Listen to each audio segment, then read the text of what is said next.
Praise the Lord जी मसीह की। प्रभु यीशु मसीह में आप सभी को फिर से एक बार स्वागत है मेरी एक नई वीडियो में। और मैं इस समय एक वचन पढ़ूंगा, जो वचन है व्यवस्था विवरण अध्याय 6 वचन 5। और इस वचन में से आप लोगों को मैं कुछ बातें शेयर करूंगा जो मुझे भी आशीष मिला है, और जो मैं आप लोगों की जानकारी के लिए बताऊंगा कि मैं ऐसा कोई पढ़ा लिखा नहीं हूँ, और मैं सिर्फ 2 क्लास तक पढ़ा हूँ, और मैं कोई पास्टर भी नहीं हूँ। मैं एक साधारण सा विश्वासी हूँ, एक साधारण सा चर्च का, और मेरा चर्च इतना बड़ा नहीं है। फिर भी मैं कोशिश करता हूँ कि प्रभु का वचन को दूसरों तक फैलाने का और दूसरों तक पहुँचाने का। और मैं भी स्वयं, जब हम इस चीज़ को करते हैं, हम जब वचन को पढ़ते हैं, दूसरे को प्रचार करने के लिए जब हम लोग वचन को पढ़ते हैं, तो हमारे भी ग्रोथ होता है, स्पिरिचुअली हमारा भी मतलब ग्रोथ होता है, हम लोग आत्मिकी बढ़ते हैं। इसीलिए मैं ये सारा चीज़ करता हूँ, और मुझे आनंद होता है, मुझे खुशी होता है ये सब करने में, क्योंकि हमारे मसीही भाई बहन भी बहुत सारे लोग जो आज इन दिनों में सोशल मीडिया में बहुत सारे गेम्स वगैरह में और व्हाट्सएप में, फेसबुक में, और काफ़ी ऐसी चीज़ें निकले हैं जो उनमें व्यस्त है। और जैसे कि मसीह की वचन जो मत्ती 28:5 में 28 का 19-20, इन वचनों में ऐसा लिखा है कि जाओ तुम सारे जगत के लोगों को सुसमाचार सुनाओ। हम लोग काम करते हैं, हम लोग टी गार्डन वर्कर है, और हम लोग वर्कर होने के कारण हमारे पास में उस प्रकार से समय नहीं होता है जैसे कि एक इवेंजलिस्ट के पास में होता है, जैसे कि एक पास्टर के पास में होता है। और वो लोग मतलब सुसमाचार प्रचार कर सकते हैं, वो आउटरीच जा सकते हैं और उस सुसमाचार को प्रचार कर सकते हैं। हमारे पास जब समय होंगे तो हम लोग निश्चय करेंगे, लेकिन इन दिनों में हम लोग के पास समय नहीं है। हम लोग एक काम करने वाले व्यक्ति है और हमारे पास में फैमिली है, लेकिन एक सोशल मीडिया जो बनाया है, परमेश्वर को मैं धन्यवाद देता हूँ कि इसके द्वारा भी हम लोग मैसेज को प्रचार कर सकते हैं, कई लोगों तक पहुँचा सकते हैं। और जैसे कि कई लोगों का मैसेज कई लोगों को समझ में नहीं आता, लेकिन काफ़ी ऐसे पॉइंट होते हैं जो हम जैसे एक साधारण विश्वासी भी उनको जानते हैं, और उसको जब मतलब ऐसे वीडियो, छोटे छोटे वीडियो के द्वारा जब हम लोग बताते हैं तो हमारे जो माइंड खुल जाता है। मतलब तो आज के दिन मैं जो टॉपिक, ऐसे टॉपिक नहीं बोलूँगा, मतलब जिन वचनों को मैं पकड़ा हूँ वो वचन में से मतलब हम लोग बहुत सारा कुछ सीख सकते हैं। जैसे कि पवित्र आत्मा के विषय में सीख सकते हैं। पवित्र आत्मा मतलब हमारे साथ कैसे रहता है, या फिर हमें कैसे पता चलेगा, या फिर हमारे मतलब परमेश्वर के साथ में हम लोग कैसे मेल जोल कर सकते हैं, कैसे उनके साथ में रिलेशन रख सकते हैं, और हमें क्या करना चाहिए। तो उस सब के लिए मतलब हम आज के दिन में जो 2-3 वचन में स्टडी किया हूँ, उन वचनों को आज के दिन में आप लोगों के साथ में शेयर करूँगा। और मैं आप लोगों के साथ में रिक्वेस्ट करूँगा, मेरा पैसा कमाने का कोई वैसा नहीं है।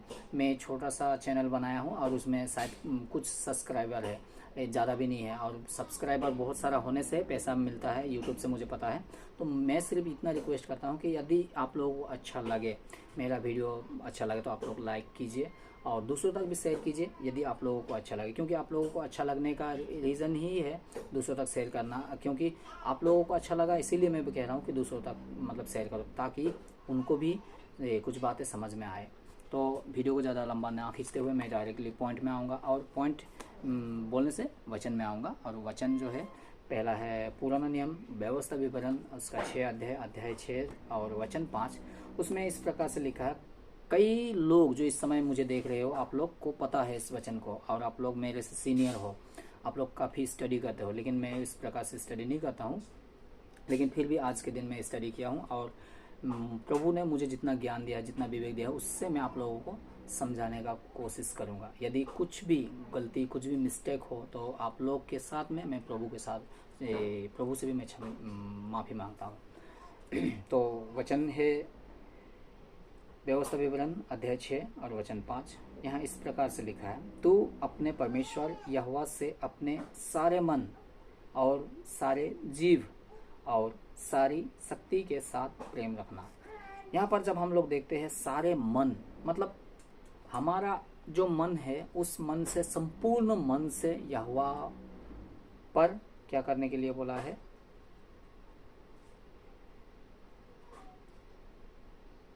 प्रेम रखने के लिए बोला है, थोड़ी बहुत नहीं, संपूर्ण मन से। क्योंकि हमारा मन अगर आधा इधर प्रेम करता है आधा इधर प्रेम करता है तो वो नहीं, क्योंकि हम उस प्रकार से हम मतलब झगड़ालू भी हो सकते हैं और गलत चीज़ भी कर सकते हैं और बहुत सारे काम ऐसे कर सकते हैं। क्योंकि जब हम आधे मन से परमेश्वर को प्रेम करते हैं, हम लोग चर्च भी जाएंगे, चोरी भी करेंगे, चर्च भी जाएंगे, हम लोग दारू भी पियेंगे, चर्च भी जाएंगे, हम लोग बहुत सारे ऐसे गंदगी काम करेंगे, बहुत सारे ऐसे गंदे वीडियोस वगैरह देखेंगे, बहुत सारे ऐसे गंदी फोटो को देखेंगे।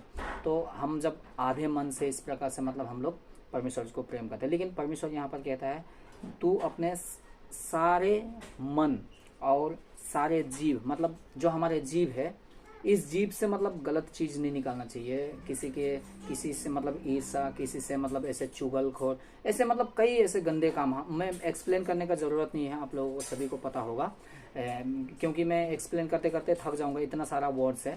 और सो मैं आप लोगों को जो कुछ भी मैं शेयर कर रहा हूँ ये सारा बातें आप लोग समझिए। और जो भी मैं आज के दिन जो वचन बोल रहा हूँ यहाँ नीचे पॉइंट पे जो है, तू अपने परमेश्वर यहोवा से अपने सारे मन और सारे जीव और सारी शक्ति के साथ प्रेम रखना। मतलब हम जो आज के इन दिनों में शक्ति मतलब किसी को मारने के लिए इस्तेमाल करते हैं, किसी को पीटने के लिए, किसी को गाली गलौज करने के लिए, या फिर किसी को दिखाने के लिए करते हैं कि हमारे पास में ये बॉडी है, हमारे पास में इतना ताकत है, हमारे पास में इतना शक्ति है।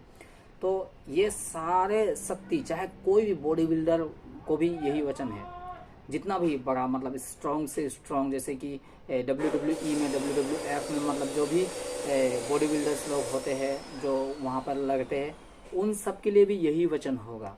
उनको कहा गया कि दूसरों पर मतलब इस्तेमाल ना करें, बल्कि संपूर्ण ताकत से, संपूर्ण जीव से, संपूर्ण मन से परमेश्वर को ही प्रेम करना है, प्रेम रखना है बोल करके कहा है। और यदि हम लोग प्रेम रखते हैं, हम लोग हर एक जन मसीही होने के कारण हम लोग क्लेम करते हैं और मतलब चर्च जाते हैं, प्रार्थना में जाते हैं, वचन सुनते हैं, तो हमें ऐसा लगता है कि हाँ हम एक सच्चे मसीही है, हम एक सच्चे प्रभु के फॉलोवर्स है, ऐसे लगता है। लेकिन ये काफ़ी नहीं है। वचन पढ़ना या फिर वचन क्या बोलते हैं, चर्च में जाना, प्रार्थना करना, वर्शिप करना, ये काफ़ी नहीं है। जब तक हम लोग उसके आज्ञाओं को नहीं मानेंगे तो ये काफ़ी नहीं है। तो हम लोग और एक वचन देखेंगे जो जॉन सुसमाचार जॉन आपका 14 का 15 वचन देखेंगे। यहाँ पर इस प्रकार से लिखा है, यदि तुम मुझसे प्रेम रखते हो तो मेरी आज्ञाओं को मानोगे। देखिए यहाँ पर जॉन साफ रीति से कहा है, यीशु मसीह ने उनको कहलवाया है। यीशु मसीह जो कुछ भी उनको कहने के लिए, लिखने के लिए बोला, मतलब आत्मा के द्वारा या फिर जो कुछ भी सुने थे वो उनके समय में, यीशु मसीह जब जीवित थे, जो कुछ भी सुने थे उन्होंने लिखे हैं।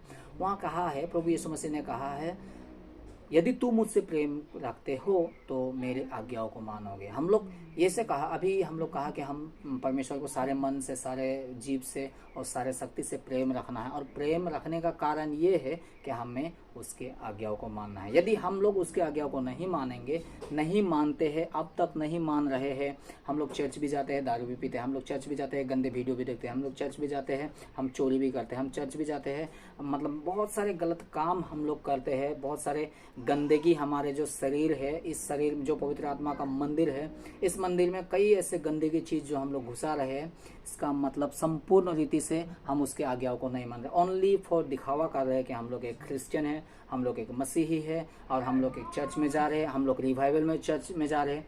कोई मतलब नहीं बनता है कि हम लोग किसी भी चर्च में जा, कितना स्पिरिचुअल में चर्च में जा, जब तक हम लोग उसके आज्ञाओं को नहीं मानेंगे तो हम लोग स्वर्ग में जाना इम्पॉसिबल है। और हम लोग आज्ञा को मानेंगे क्यों? आज्ञा का मानने का कारण यही है कि हमें एक दिन प्रभु यीशु मसीह इस संसार से स्वर्ग में लेके जाएगा, और जो स्वर्ग में हम लोग जाएंगे वहाँ किसी भी प्रकार का कोई भी बुराई नहीं है, कोई भी लालसा नहीं है, कोई भी किसी भी प्रकार का कुछ भी गलत नहीं है। वहाँ बिल्कुल सब कुछ ठीक ठाक है, मतलब जैसे कि हमें कई वीडियो में देखने को मिलता है। तो मैं और 2-1 वचन को पढ़ूंगा और उसके बाद मैं अंत्येष्ट करूंगा। और मैं अभी दूसरा जो वचन है, ये वचन ये है आपका, जो तीसरा पॉइंट है मेरा, पहला यूहन्ना आपका 5:3 वचन में इस रीति से लिखा है। पहला यूहन्ना 5:3 वचन में हम लोग देखेंगे, सबसे लास्ट में है, बाइबल के सबसे लास्ट में है प्रकाशित वाक्य के पहले यहूदा का पुस्तक जो एक है उससे पहले मिलता है हमें, पतरस के बाद में मिलता है। हाँ, पहला यूहन्ना 5:3 इस प्रकार से कहा है क्योंकि परमेश्वर से प्रेम रखना यह है कि हम उसके आज्ञाओं को माने और उसकी आज्ञाएं कठिन नहीं है।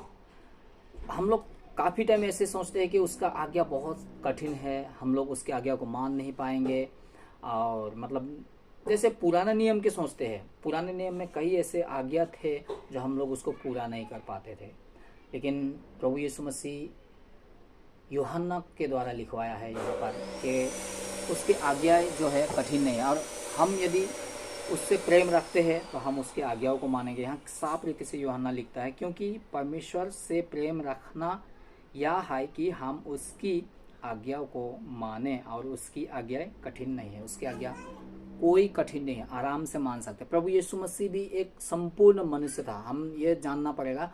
उस समय परमेश्वर नहीं था, उस समय संपूर्ण मनुष्य था, और उस मनुष्य होने के बावजूद परमेश्वर के आज्ञाओं को मान करके वहाँ वो जान को देना पड़ा।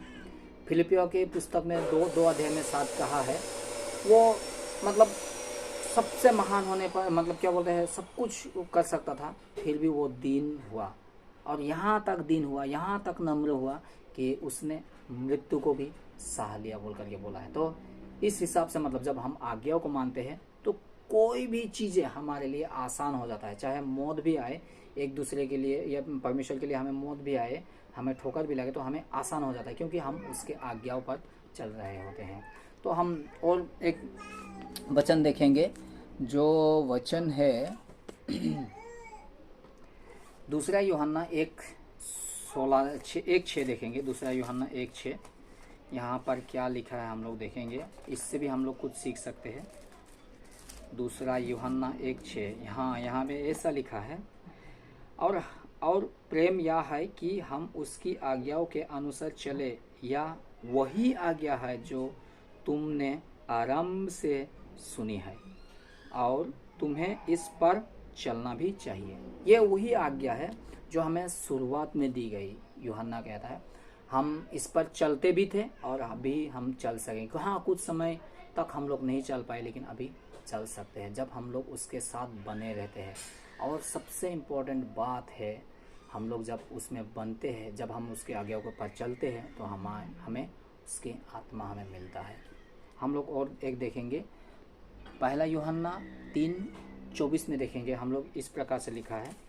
पहला यूहन्ना 3:24 में इस प्रकार से लिखा है, देखिए, जो उसकी आज्ञाओं को मानता है वह उसमें और वह उनमें बना रहता है, अर्थात उसी से, अर्थात उस आत्मा से जो उसने हमें दिया है। यहाँ पर इस प्रकार से लिखा, फिर से मैं एक बार पढ़ूंगा, शायद मेरा कुछ मिस्टेक हुआ।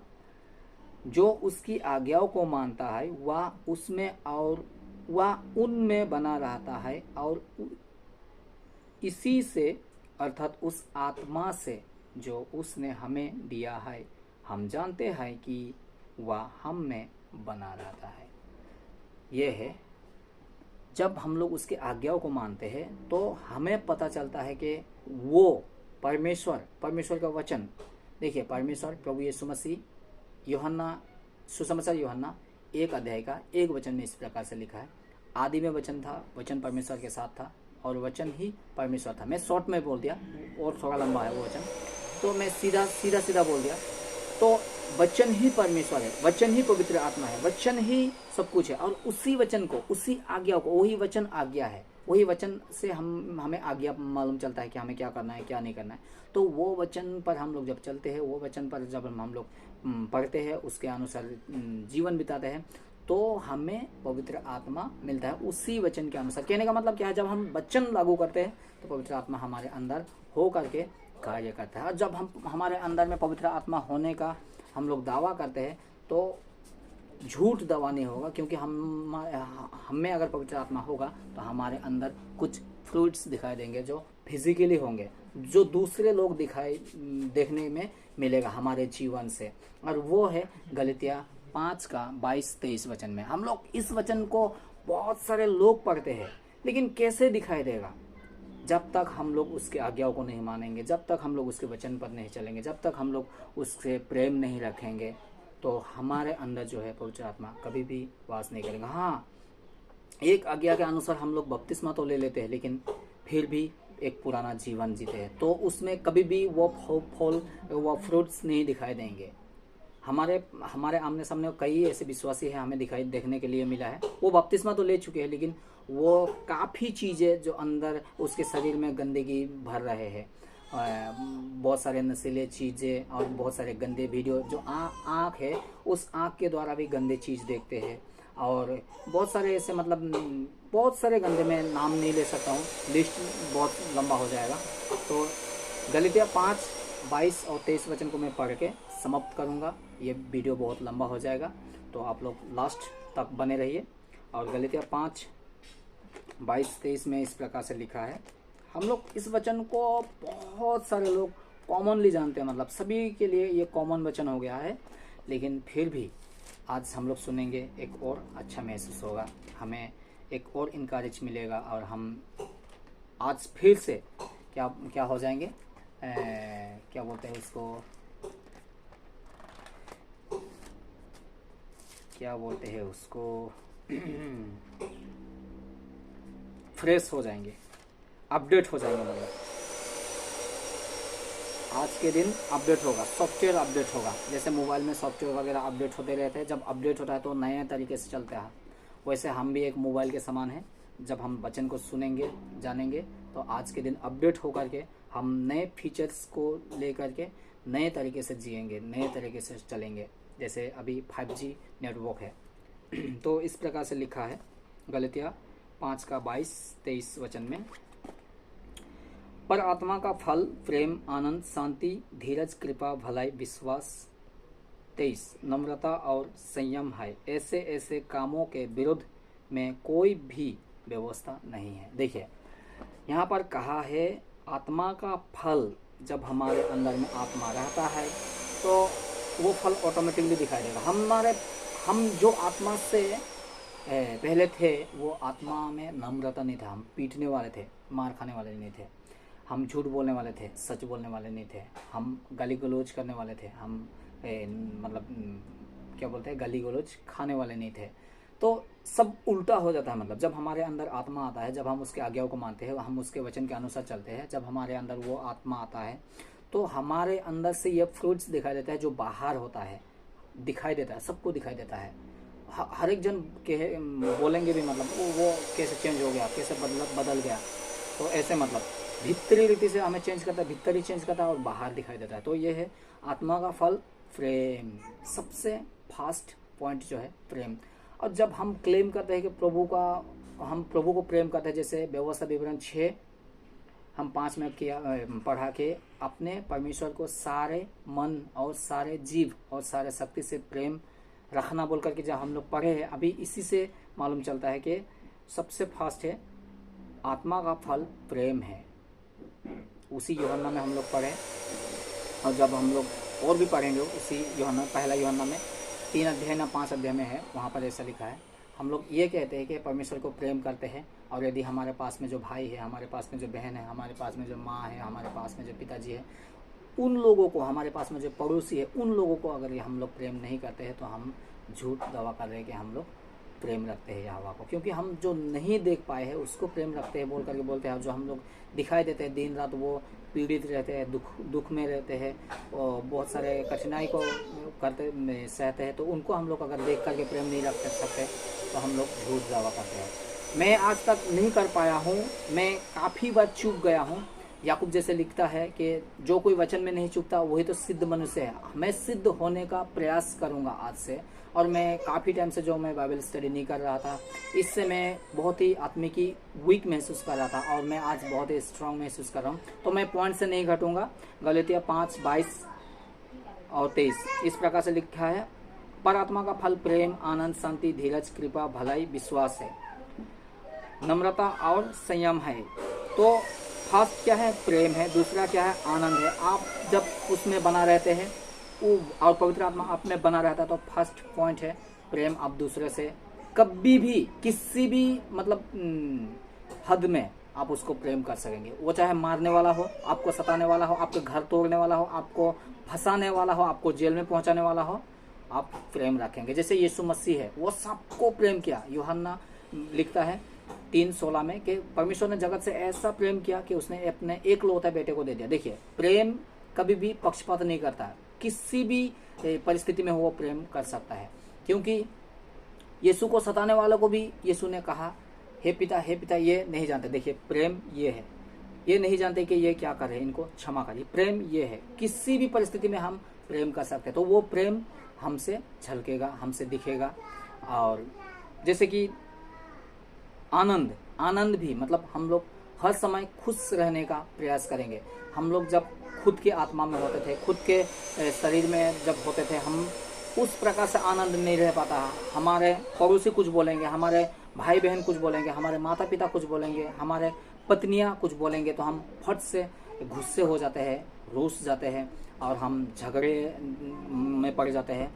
लेकिन मैं झगड़ा होना, इसको मैं पाप नहीं कहूँगा, झगड़ा हो जाता है और कई चेलों में भी हुआ है, ऐसा होता रहता है। मैं इसको कोई पाप में नहीं गिन रहा हूँ, क्योंकि परमेश्वर उनका न्याय करेगा। तो झगड़ा वगैरह होता रहता है, लेकिन आनंद फिर भी होगा। आनंद हर एक परिस्थिति में होगा। पौलुस कहता है हर वक्त हमें आनंद रहता है, आनंद करना चाहिए।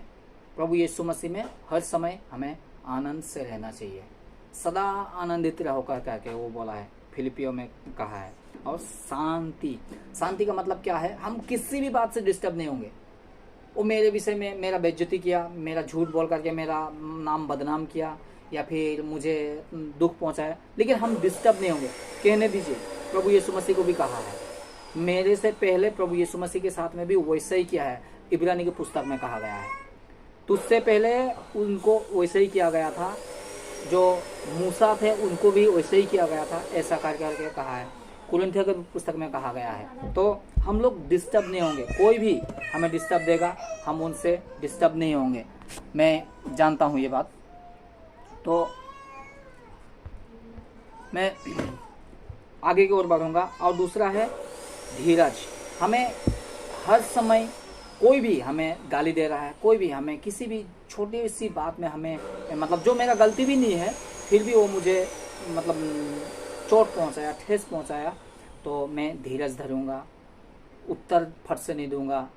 और मैं हर समय मतलब सोचूंगा और बाद में तर्क करूंगा, या फिर उनके साथ में बात करूंगा, नम्रता को साथ में लेकर के। और दूसरा कहा है कृपा। मैं हर एक के ऊपर मैं कृपा करूंगा। वो कोई भी, वो मुझे मेरा दुश्मन भी हो सकता है। दोस्त को तो सभी प्रेम करते हैं, कृपा करते हैं, भलाई करते हैं। वो दोस्त को, पड़ोसी को, मिसेस को, बच्चों को, मम्मी को, पापा को, सभी लोग कर सकते हैं, लेकिन दुश्मन को करने के लिए बोला है। वो सबसे अहम बात है। प्रभु यीशु मसीह ने कहा है, दोस्त को तो सभी कर सकते हैं, लेकिन जो दुश्मन है हमारा, उस दुश्मन को हम प्रेम करना चाहिए। तो कृपा भी उसी प्रकार है। हम लोग उन लोगों को कृपा करना चाहिए जो कृपा के जरूरत है, जिन्हें कृपा का जरूरत है। और भलाई हर एक के साथ में करना चाहिए, चाहे आपके साथ में वो बुराई करे। बुराई के बदले भलाई करना है, ना कि भलाई के बदले बुराई करना है, वचन में कहा गया। और विश्वास बोला है, और विश्वास में मनुष्य के साथ में भी जोड़ूंगा, परमेश्वर के साथ में भी जोड़ूंगा। विश्वास के साथ हमें आगे बढ़ना है, ये जानते हुए कि इन सब के पीछे परमेश्वर मुझे एक बड़ा इनाम देगा।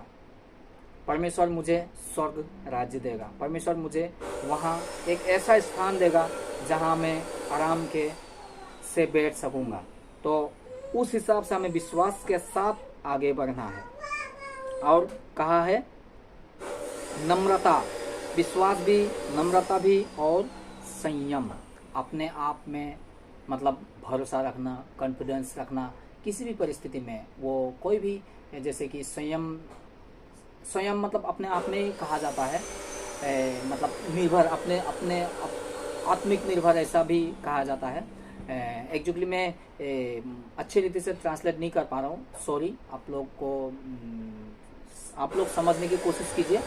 तो संयम बोला है, नम्रता बोला है, तो इन सब चीज़ को हम लोग लेकर के आगे को और बढ़ना है। और ये सारा बातें मतलब हमारे अंदर दिखाई देगा। कहने का मतलब ये है, विश्वास भी दिखाई देगा।